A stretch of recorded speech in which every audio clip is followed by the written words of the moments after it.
What's up everybody, how's it going? It's Burke, aka Dan's Great here, and welcome back to this Final Fantasy VII challenge in which I try to complete the game by only using the attack command. Much like the Final Fantasy X run I did of a similar vein, it has proved to be quite interesting so far, and I'm getting to play the game in a very different way to how I played it before. So in the last episode we made it all the way to the cargo ship and we defeated Jenova Birth. Now things have been going relatively okay. We have hit some stumbling blocks from time to time, but we have managed to overcome them with a mixture of preparation, RNG, and sometimes a slight bit of leveling up just to make things a bit easier. So in this episode we're going to see how far we can get, and we're going to set things off at the Costa del Sol.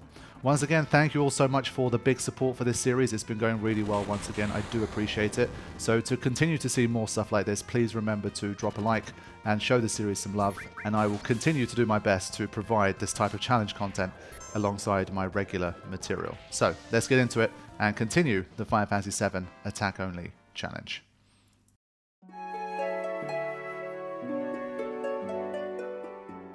Of course, in terms of battles, there really isn't anything to do in Costa del Sol, so I will skip through a lot of it.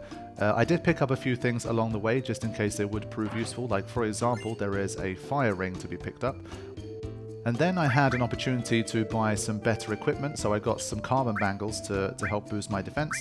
And I did buy one platinum bangle because it had double materia growth, and I figured again I could probably stick something on there and help get it to a higher level across the next few hours. There is a materia shop in Costa del Sol too. I had to scroll through and I saw that seal materia was one that I didn't have in my inventory. I had a decent amount of gil at this point, so it felt to me like I should have at least one. I tried to have at least one of every materia that I come across in case it does prove to be useful, like there's some kind of combination. I accidentally bought two here, I kind of double pressed by accident. But yeah, in general, I did try to have as much materia as I could, because you just never know when you could have a combination that will serve you well in a particular boss battle.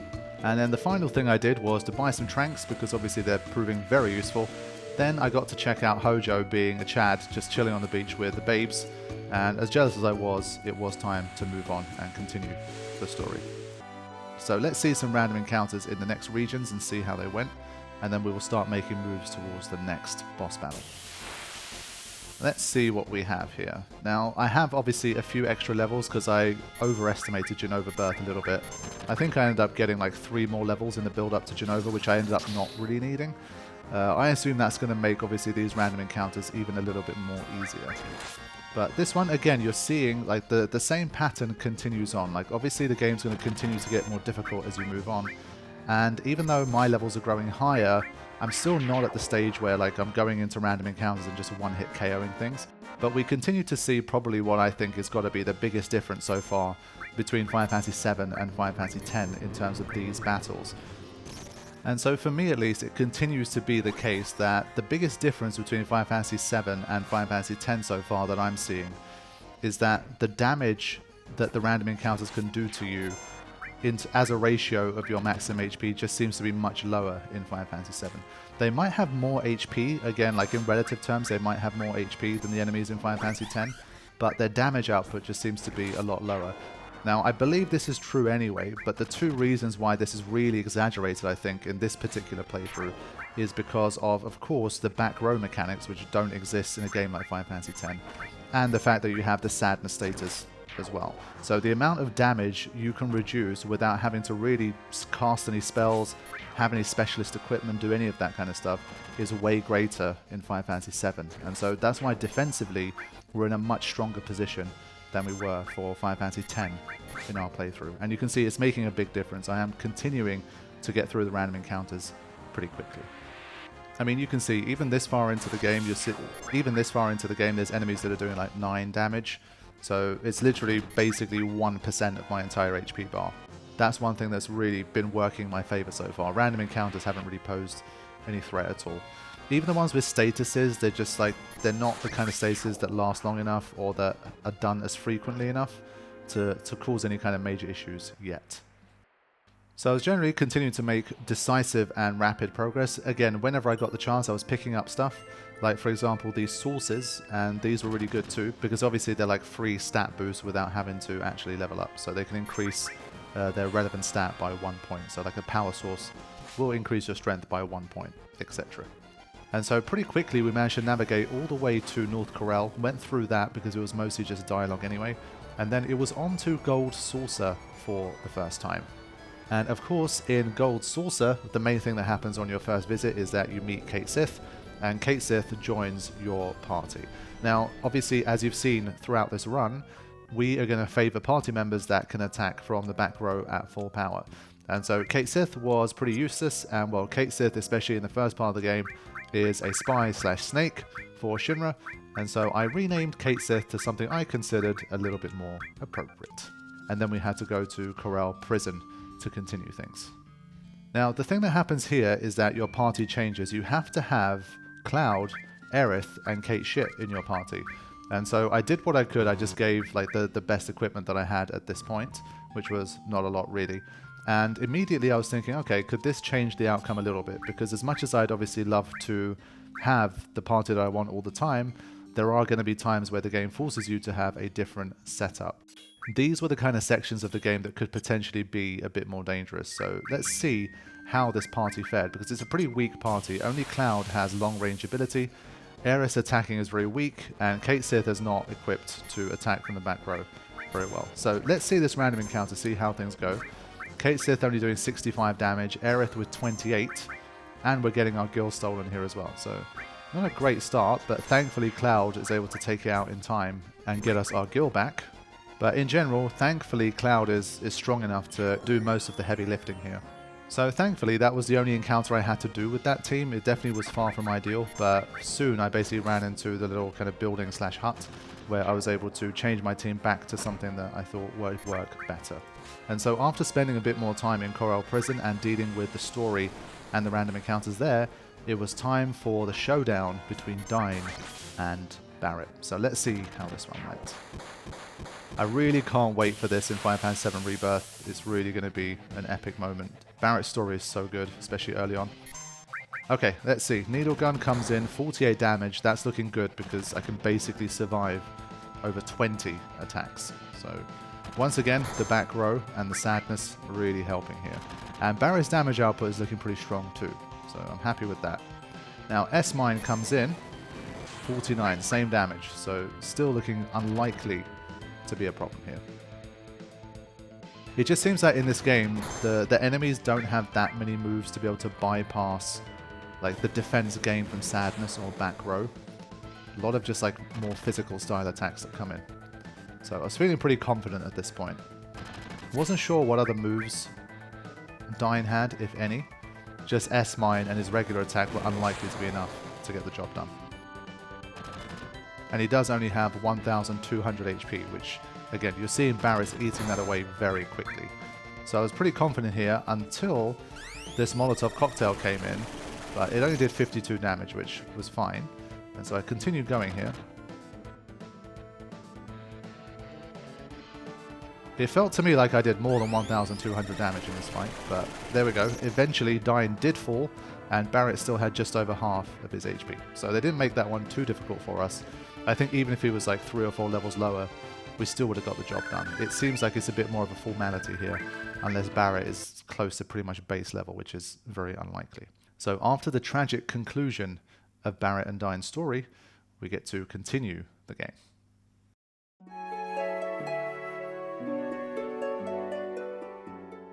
We head back up to Gold Saucer, we do the Chocobo race, and of course I made sure I won that. Now after I concluded all of this stuff, I was a bit curious about what I could do in Gold Saucer, especially Battle Square. I figured Battle Square in this particular challenge could be very interesting. And so after kind of dallying around and exploring Gold Saucer a little bit, I decided to head to Battle Square and have myself a battle or two. This was going to be something that was going to really stretch my setup to its limits, and obviously a lot of it is luck related, so depending on what I was going to get on the battle rolls, then we were going to see if I had any chance of getting any wins in this particular attempt. Obviously as you continue on, the fights are going to get more difficult, so these are kind of like the early version of the Battle Square. So let's give it an attempt and see how we did. So this is like no kind of manipulation of the rolls or anything like that. I just went straight in, just going to try to see if we can attack our way through. Now, this attack was already not nice because it can afflict slow, but there you go. It's a strong start. Let's see how we do. I did spend quite a lot of time in Battle Square just experimenting. But yeah, that's already not a good sign when you try and do attack only and you're already not super powerful. I figured already we're probably going to fail here. But only 6 damage taken, so I was thinking, okay, fine, that's not too bad at all. It's going to take a few hits here, but I should be able to get through. Smoke shot, again, not good. This is one area where status effects obviously were going to be a much bigger problem, because I really can't protect against that many of them, especially at this stage. It's basically whatever I have for my accessory, and that's it. MP being halved would be the perfect thing here, because obviously I'm not using MP at all in this battle, but I got a bit unlucky there. There is a way to manipulate the rolls. I forgot exactly what combination it was, but you can basically like tap, I think, square repeatedly or something, and you can slow it down basically, and you're more likely to get the roll that you want. So you can manipulate things a bit, but I just took it straight up the first time round to see how I did. So far, not too bad. I mean, once again, it's more the HP and the defense that's keeping me in the game here. My attack power especially has been halved now, and I've been slowed. You can see how slow he is. He's really not doing well here.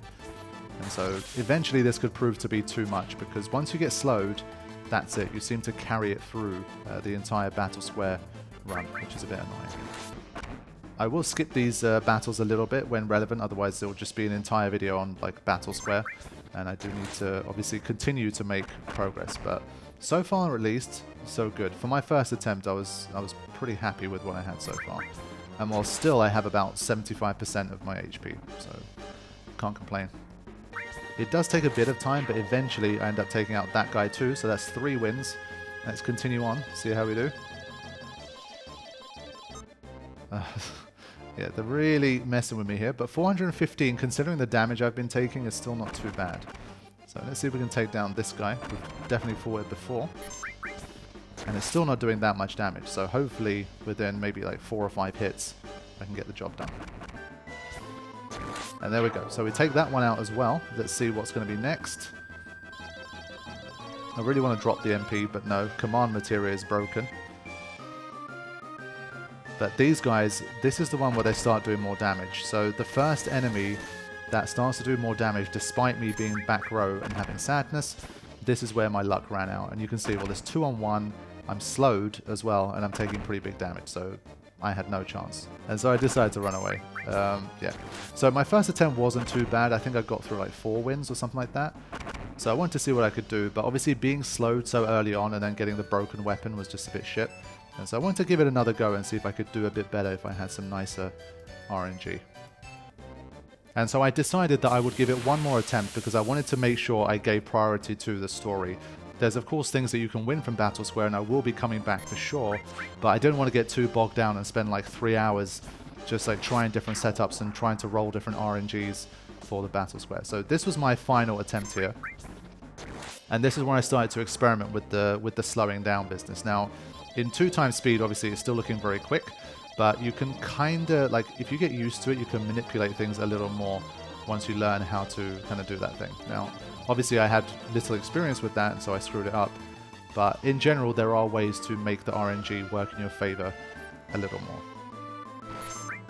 But I will definitely be back, and there will be some interesting things happening in Battle Square in the future. So that's one of those things where if you're not quite getting what you were after from like the random encounters and the boss battles, Battle Square is going to be one of those areas where you're going to see that it's going to be much more difficult. I think collectively I probably spent hours in Battle Square in this challenge, more so just out of fascination, just to see what I could do, as opposed to it being necessary for the run.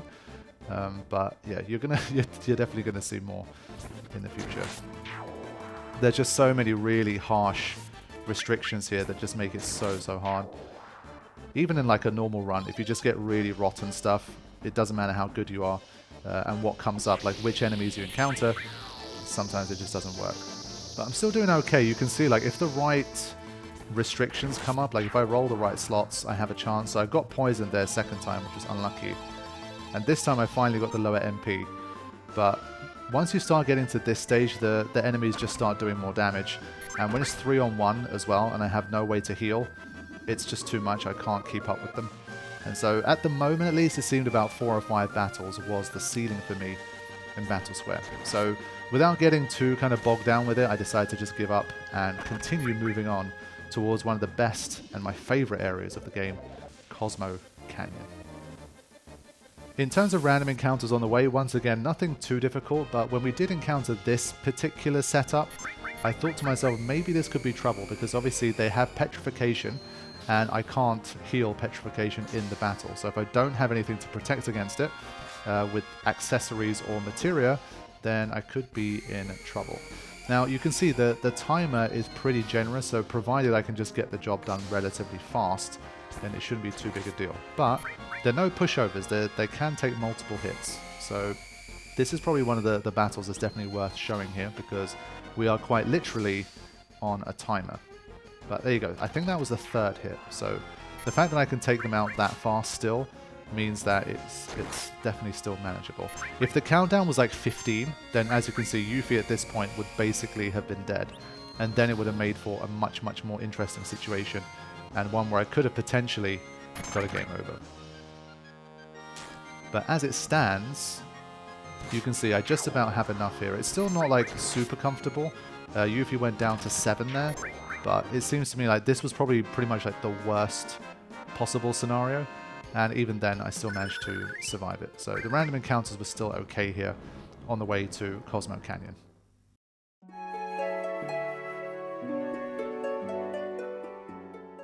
Now I did jump the gun a little bit. As soon as I saw that we got in the buggy, I was like, yes, we're going to Cosmo Canyon.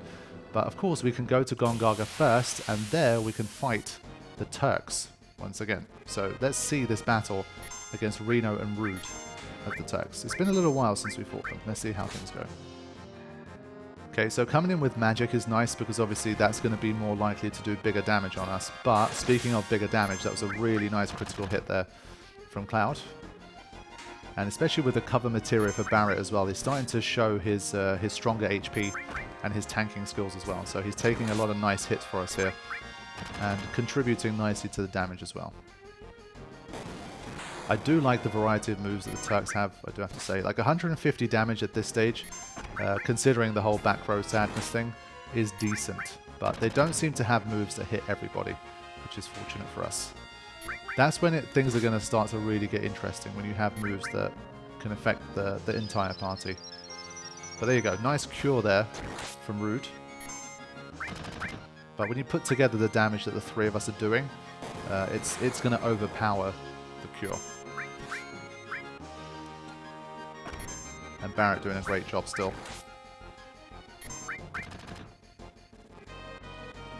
Just covering everything. And well, he still has a decent chunk of HP. But that cure continues to come in, which is nice, I do have to say.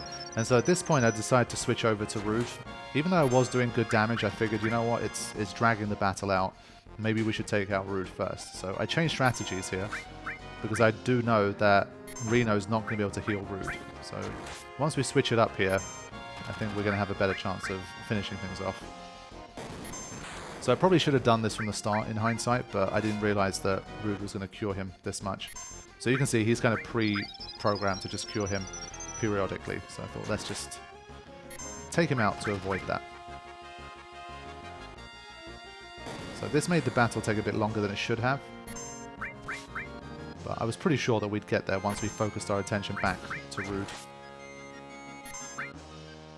And so that was the case. Eventually I did do enough damage to take out Rude, and we were able to move on and make it past the Turks and go deeper into Gongaga. Now in Gongaga you do run into what I think is one of the coolest looking enemies in the game. I remember seeing this thing for the first time when I was playing through it, and I was like, what the hell is this design? Like, it's super cool, it's really wacky, but it's super cool. And so let's just see this guy in action. We're really starting to do much more serious damage now, like 400 there. Yeah, over 500 damage when the 3 of them attack. So unless something's got like 4,000 or 5,000 HP, it's not going to be able to stand up for too long against us once we get rolling here. But this guy does have a decent amount of HP, obviously. It's quite a big enemy. But thankfully, the output isn't too huge once again. And so, yeah, within a few turns, you still manage to take it out. And so of course one of the motivations of Gongaga is that you can get the Titan materia, which I spent a little bit of time searching around for, and I got myself into a few of these random encounters just while I was looking for it, but I did manage to get the Titan materia. So after picking up the Titan materia, I started to go back towards the main village area, and here I encountered something quite interesting, and that is the frog enemy. This one obviously just turns you into a frog as soon as it hits you, and as a result of that, you end up only doing 1 damage. So we have to see what's going to happen here. Thankfully, again, Cloud and Yuffie's hits were strong enough, but we ended up with 2 frogs in very little time in this battle. So immediately I went to check, does this carry through? And thankfully, it doesn't. So it wasn't that big a deal. But what is a big deal is Death Blow materia. That was something I figured would be very useful and interesting. So if you have an attack-only challenge and you have Death Blow, I thought this is great because this is going to allow me to clear out things very quickly and very easily. So let's take a look at how this was going to work. Immediately, I decided to go down towards the Death Blow materia. And it says equips Death Blow command, and then immediately I realized that I was getting excited over nothing, because obviously it's like a death effect added to your attack, but it's a separate command. So in this challenge, I am not allowed to use Death Blow materia. So that kind of upset me a little bit, but I figured, you know, it's been relatively easy so far anyway, so I'm not going to complain too much about the fact that Death Blow doesn't work as I'd like it to. And it would definitely, like, yes, technically when you use Death Blow, you're using a normal physical attack and it has like a death effect attached to it, but I figured it's going to go against the spirit of the challenge. I just want to use literally the attack command and the attack command only, and so I had to reluctantly give up being able to use Death Blow in this challenge. Now, in the Gongaga shop, there was something that I realized could make quite a big difference. The Fury Ring automatically puts you in Berserk. Now, one thing we know from our Final Fantasy experiences is that when you're berserked, your physical hits do more damage. So up until now, it's been a very defensive kind of setup. We've been thinking about, you know, going onto the back row, having sadness status, all of that kind of stuff. And I figured, well, if I put people into berserk status, they're just going to be basically auto-battling. And then that should be an even easier way to do bigger damage. So the prospect of berserk was looking pretty interesting for this challenge. So in that sense, Gongaga was quite a fruitful area. We didn't get to use a Death Blow, but we got something almost as good in terms of the Fury Ring. Now, I didn't want everyone to have it at this point. I guess I could have brought multiples of them and sold a bunch of stuff and had multiple people in Berserk. But for now, I just wanted to buy one just to see how it would work. And if I ever wanted any more in the future, that's something I could look into later. So for now, I did buy a few accessories I thought would help. But the main one was, of course, being able to have Berserk status. And so with that, it really was time to move on to Cosmo Canyon. Now let's see our first random encounter with a berserked Barret. There was only 2 of these guys anyway, so the battle was never really a threat, but I was curious to see, does his attack double? Does it go up by 50%? Does he always attack the enemy that's on the front row? Is it random? How is it going to work? Let's see. Yeah, so it looks like 50% more damage because he was doing about 150 before. And he seems to attack the leading enemy. But it's only 1 attack so far. So we'll have to spend a bit of time with Barret in Berserk to see how it's working. But definitely looking good. Just outside Gongaga, we had another random encounter. This one, Barret did excellent damage, but the enemy managed to survive everything. Now, it seemed to attack from like right to left from his own perspective. So again, I'm just looking out for these to see if it's going to make any kind of difference here. But the Berserk damage was looking really nice. So once again, he's preferring the front row, and while attacking the front row, he's going to his right first. That seems to be the deal with these guys.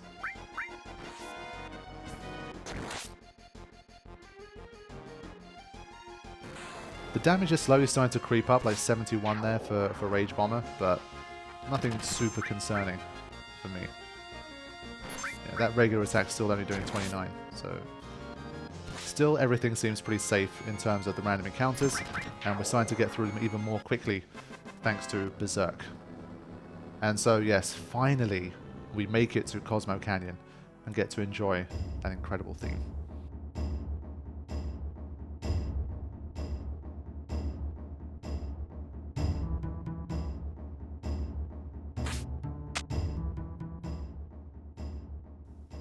absolutely iconic.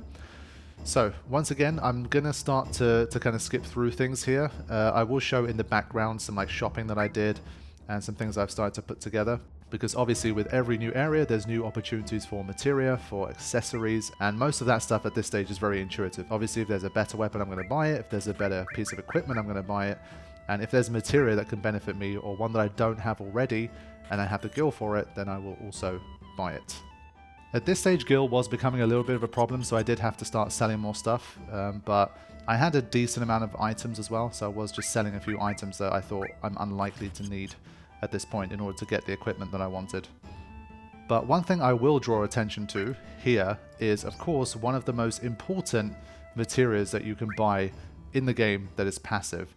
At this stage, you can buy HP plus materia. Now, this is your first chance to, I would say, really break the game. Like if you're really going for that, I think you can probably just grind, get enough HP to give everyone loads of HP plus materia, and from there you're already rolling. Now, as you can see at this stage, I already spent a lot of money on new equipment, so I literally had 10 gil, and HP plus materia being 8,000 I think is nice.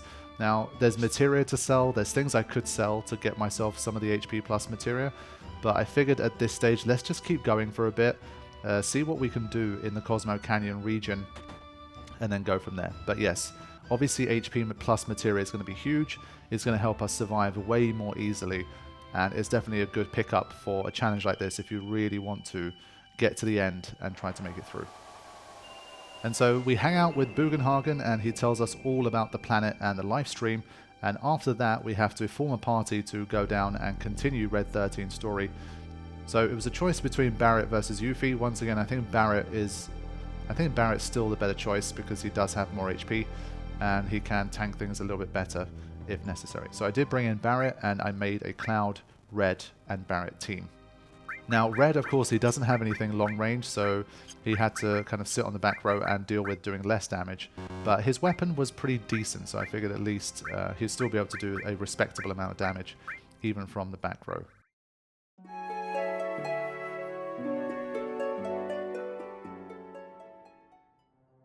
Okay, here we go. We are in the caves once again, and it's time to encounter some enemies here and see how we do.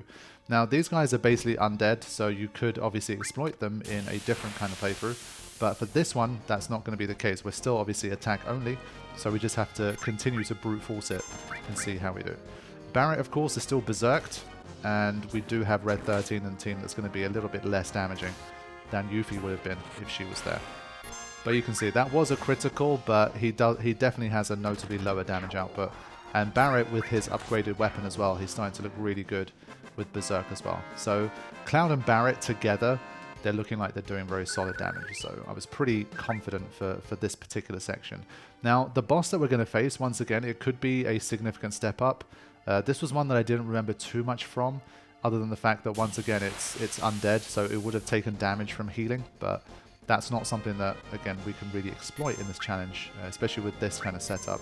And so we just had to, again, see if we could make it through by brute force. Now, Death Sentence comes in from this particular enemy, and again, Petrification is more dangerous because it has a much lower countdown.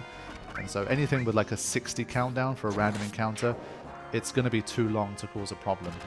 Obviously, if it's a boss battle, then there's more chance that the timer could run out and then you'd be in trouble. But in general, it's not going to be much of a threat for me. But in general, the ante is being upped. You're seeing like poison coming in and triple attack and stuff. But by that same token, obviously, we've been getting stronger as well. We've got better accessories, we've got better weapons, we've got berserk status, and so it felt like I could continue to keep up with what I was facing here.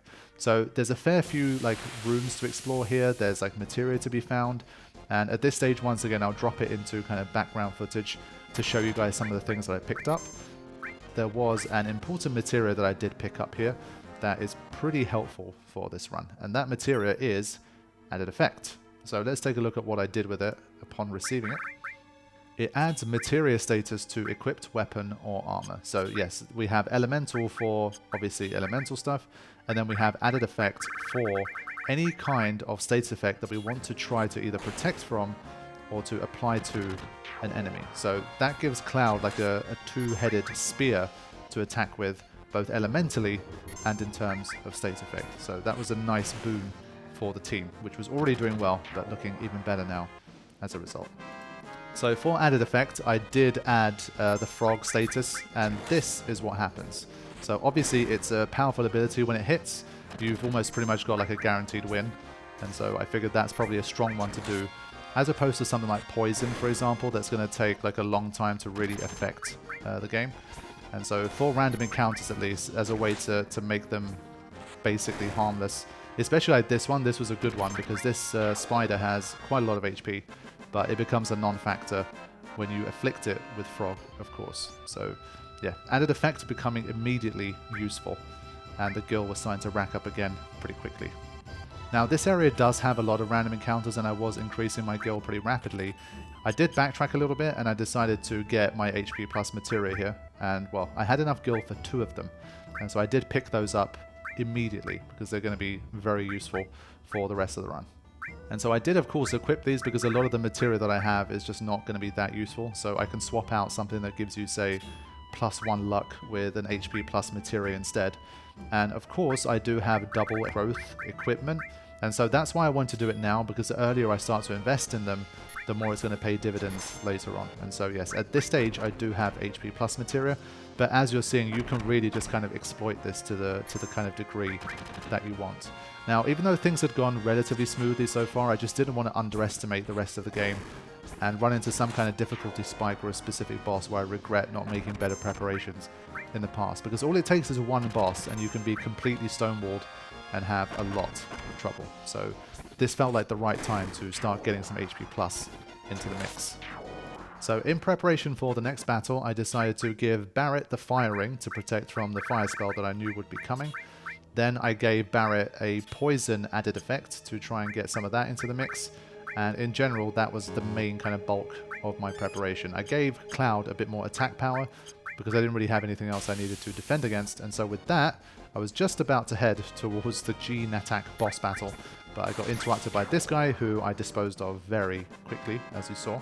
But you can see there was a lot of encounters here that helped me raise my levels a little bit, and also the HP plus materia. So this was quite a fruitful area for me, and I did gain a lot more power. But Nattak does have 5,500 HP, and it does have like the kind of the 2, I guess, I always call them minions by default, but they're not really. But it has those 2 extra orbs, or whatever they are. And so it could prove to be a bit more interesting. So let's see how the battle went against Nattak. Attack versus Nattak. Alright, here we go. So we got the big boy, and then we got the 2 fiery orbs alongside it. So first of all, I wanted to try attacking the orbs to see what would happen here. My research, like, prior to battles is generally like, you know, what their HP is and if they have any elemental weaknesses or anything like that. But there you go. Already, fire coming in to heal itself. This time, as you can see, I gave Red the Berserk just to try and up his damage output a little bit. The fire ring is definitely useful, and well, we have elemental plus fire protection as well for Cloud. So again, I tried to keep my focus on Barret and Cloud in terms of like the materia benefits and the accessory benefits and stuff. Red was unfortunately the most disposable party member here because he doesn't have the long range capability.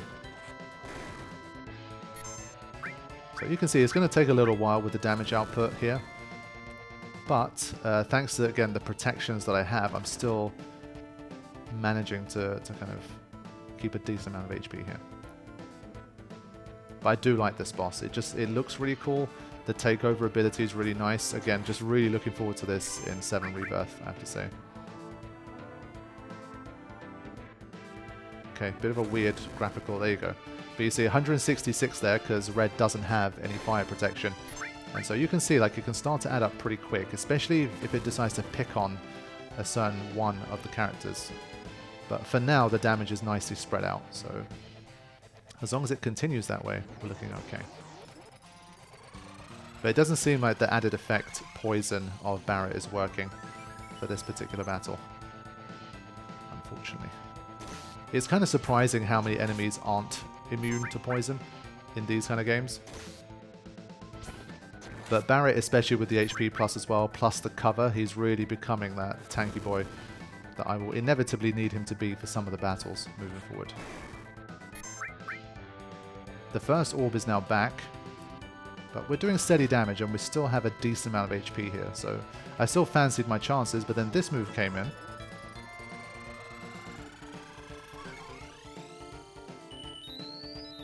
$69, that's not too troubling for me. But red was starting to head towards a danger zone here, and he is taking a lot of damage from those fire spells, so we have to be careful.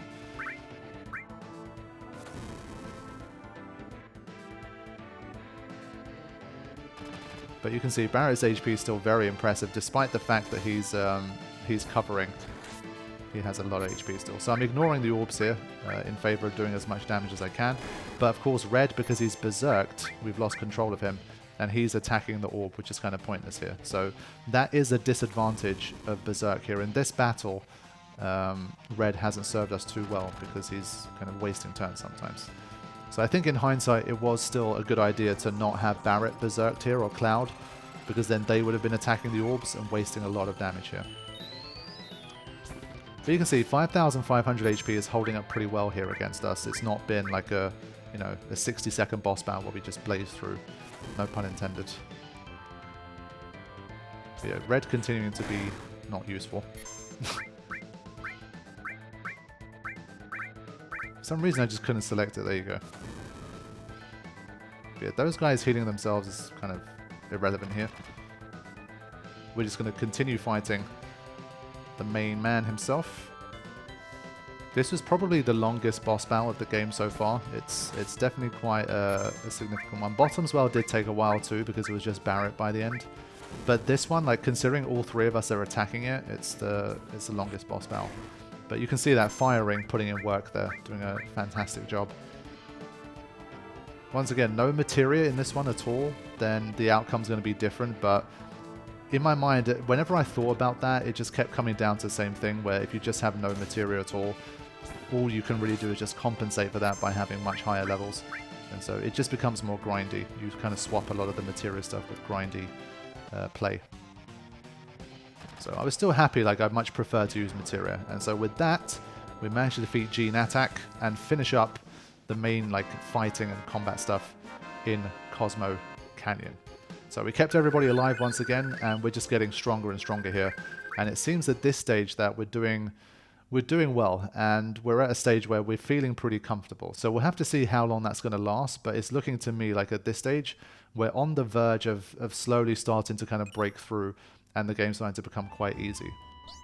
And with that, it's almost time to move on beyond Cosmo Canyon, but the final thing I did do was have another look at the materia situation to see if I could buy myself one more HP plus materia for the road.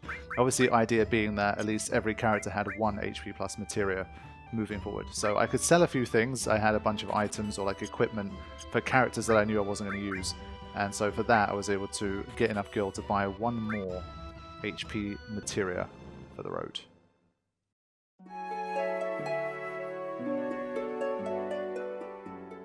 And so yes, now that we're back out in the open world, it's time to move towards Nibelheim.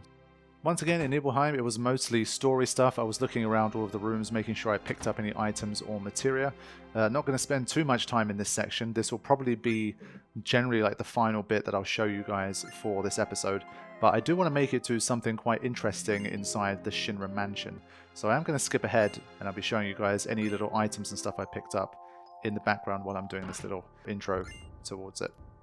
So once in Shinra Mansion, I did spend some time running around, of course, trying to get all of the treasures that I could. Now, these little guys were kind of annoying because they have the funny breath attack, which can cause confusion. And confusion's obviously going to have the problem of really slowing you down and just sort of making you obviously damage yourself. But in general, because they're not too big a threat damage-wise, and even if you have 2 characters confused, let's say at the same time, and they hit each other, they're still going to basically kind of knock each other out of it, or at least one of them's going to come out of it. So it's not too big a deal. So you saw here Barret immediately kind of knocked himself out of confusion. And so yeah, it's a potential like minor slowdown. And depending if multiple characters get confused, it could get annoying, but it wasn't anything to sort of cause me a major issue while in this area. And well, the damage output is starting to increase quite rapidly. And so within about 2 hits, most things were starting to die at this stage. Another encounter that we have in here is this guy with the majestic hair that's just swinging here. Wasn't too worried once again. I felt like I should be able to take it down without too much worry, but I'll quickly show you guys the battle. I was pressing the select button to show you the name because obviously I'd forgotten. Juro Felgo. Yeah. This is obviously one series in which, because I don't know the names of the enemies anywhere near as well, there's a lot of them where I just don't remember the name of the random encounter. So sometimes if I was particularly curious, I would press like the select button to show the name. But it can withstand a few hits, as you can see, but it's just not enough. You're seeing that I'm really starting to mow through things now. So in terms of like the general upstairs part, the random encounters were absolutely fine. Then eventually I started to head down towards the basement towards Vincent/Sephiroth. And here you encounter something a little bit different to normal. So let's see the encounter we get down here. I do like the change up in music I always have down here. It's really cool. So these guys are quite interesting. They fire off a quite powerful spell here. Again, spells are kind of our weakness here because we can't defend against them as well with our like sitting in the back row. 240 is not insignificant damage here. But 70 is definitely much more bearable. So only 51 damage there, only 50 damage. And in general, this is an enemy that's quite tanky against us. So it's a yin and yang. This was an enemy that in my normal playthrough, it felt like it was easy enough to get through. So I didn't remember them being particularly annoying or a challenge. But as like the battle started to go on, I started to think, okay, I'm not doing a lot of damage here. And well, it's hitting quite heavily. So what am I supposed to do? Obviously, I wasn't aware at this point, like, should I attack Yin or should I attack Yang? Which one was the better choice? I really don't know. And so, by this stage, I'd removed the Berserk from Barret, as you can see, because I'd been doing enough damage anyway. But I decided that I kind of still wanted more control over my, like, what I can attack. And so, at least temporarily, the Berserk was gone. But you can see, I mean, this random encounter, by itself, it's actually starting to do some damage here. Barret's starting to get himself in danger. And I have no idea if I'm close to winning or not. So this was the first random encounter in a while that made me stop a bit. Well, the Sahagin was one, but the Sahagin was still like a formality. I knew I'd win. But this one was the first one that made me pause here and think, well, if he keeps picking on Barret, let's say, then we're in trouble here. And you can see Barret's almost dead. So for the first time, a random encounter's actually giving it back to us here. And looking a bit dangerous. Let's see how this plays out. Once again, because it's not sped up, like waiting for it to sort of flop around and do its animation, sometimes you'd be waiting for like 10, 12, 15 seconds for a turn. But Barret is killed, so it's the first time one of our party members has died from a random encounter in like forever, basically. I can't even remember the last time, so that's serious. And I'm still not really doing damage particularly rapidly here, so I was like, well, when is this going to end? You know, I was just like patiently waiting to see it flash red and for the battle to end, because I thought, surely, okay, like it's doing well against us, but we've been doing 50 damage a pop for a few minutes now. Surely it's going to die soon. How much HP could this guy even have? But it's still going, as you can see. So sadistic attack immediately afterwards as well. It's really pulling out all the stops. So Yuffie just has like one spell's worth of HP left here. And it's really going down to the wire. Thankfully, one half of it is dead. And this was when I realized that they're still basically two different halves here. And so, wow. That was not how I was expecting that battle to turn out. I barely made it through by the skin of my teeth. That was really like unexpected. That took me by surprise. So yeah, Yin and Yang proved to be basically the most difficult random encounter that I faced in the entire game so far. And so after that encounter, I continued on, kind of hoping that I didn't have to face another one, because it took such a long time to defeat it. And thankfully, it's a very short corridor, so you can get straight to Sephiroth's bit. So I'll skip ahead and see if I encountered another one. Sephiroth does give you that Destruct Materia, which at this point I wasn't really going to use for anything, but it was nice to have. Then, of course, I tried to get to Vincent, but it's too early yet. We can't have him at the moment, unfortunately. So I had to just kind of continue on. We got to fight the bats here, which were the much easier random encounter. But you can see, even these small bats, they're still like able to to withstand at least 2 hits, which is pretty impressive given how small they are. So there is a slight level jump here. I mean, it's a very small area, but the enemies here are a little bit more intimidating, and well, especially Yin and Yang are much tougher than anything I would have expected. And so to round things off, the final thing I will do is the safe, in which you fight a boss called Lost Number if you manage to input the code. Now, Lost Number is pretty interesting because it's an optional boss, and it's also, in terms of its level and its HP, a fair bit higher than what we've faced up until this point. It's a level 35 boss that has 7,000 HP. So let's see how we do here. Barret's back in Berserk for more damage, and thankfully, on the first hit, his added effect materia managed to work, and we poisoned it very early. And so that's something that could definitely help us in the future. Now, you can see from the 218 damage it's taking from poison, that's got a pretty significant amount of HP. Now, any boss that can do triple-digit damage when we're back row and we have sadness, clearly it hits pretty hard. But we're making pretty good progress already here. The poison damage plus the quick start that we've had has put us in a good position. But that Bolt 2 is looking pretty dangerous. And look at how many moves it's getting here. It's just really... it's really quick when it needs to be. So it dealt a very quick 650 damage to the party there. And well, with 7,000 HP, it's going to take us a little while. So here comes this phase. Let's see what it can do here. The defense has gone up significantly, which started to worry me here. It's taking so much less damage, and then that massive hit comes in. So suddenly it turned into the Hulk, and it's really flipped the script here. And it's picking on Cloud, and Cloud is dead. So at this point I was thinking, okay, well, I'm not going to be able to win this battle because he's doing over 700 damage per hit. So this time he was generous and did the normal punch for like 500 odd damage. But still, I mean, I had a lot of work to do here. And this particular phase would just look really deadly. And I was hoping it would like flip back to the magic phase so they had a bit more of a chance here. Everything changed very quickly. It looked quite easy at the start, but then once it changed to this phase and Lost Blows started coming in, immediately things just got really dangerous here. But that poison damage continuing to do its magic, and we only have 3 HP left for Yuffie. We're 1 hit away from death here. But Yuffie does a really clutch evasion here, gets in 1 more attack, and then the poison damage kills Lost Number. It was like a really fast and furious battle, and it was an absolutely insane finish. Yuffie is the real MVP there.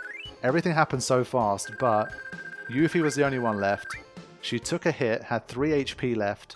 She evaded a hit, and in doing so, she managed to land an extra hit of her own, and that plus the poison damage that we'd done from the first turn of the battle was enough to get the job done, and we took out Lost Number first try with 3 HP left with Yuffie, thanks to that incredible dodge right at the end of the battle. That was awesome. Like, it all happened very quick, but that was one of my favorite battles of the entire run. It was really awesome. So we managed to defeat Lost Number and continue on with the story. So there we go, guys. That's where I'm going to wrap things up for this episode. Wanted to end with a boss battle here because I felt like it was a nice finale for everyone that's been watching along. And we will, of course, continue with the story in the next one. I hope you guys are continuing to enjoy the series and this format. Thank you, as always, to everyone that's checking these out early on Patreon as well. You guys have been awesome, and it's really helping to keep the channel rolling. So I continue to be massively grateful for all of the support on Patreon as well. You guys are great. So I will see you guys soon for the next episode of Final Fantasy VII Attack Only. Thank you for watching. Take care.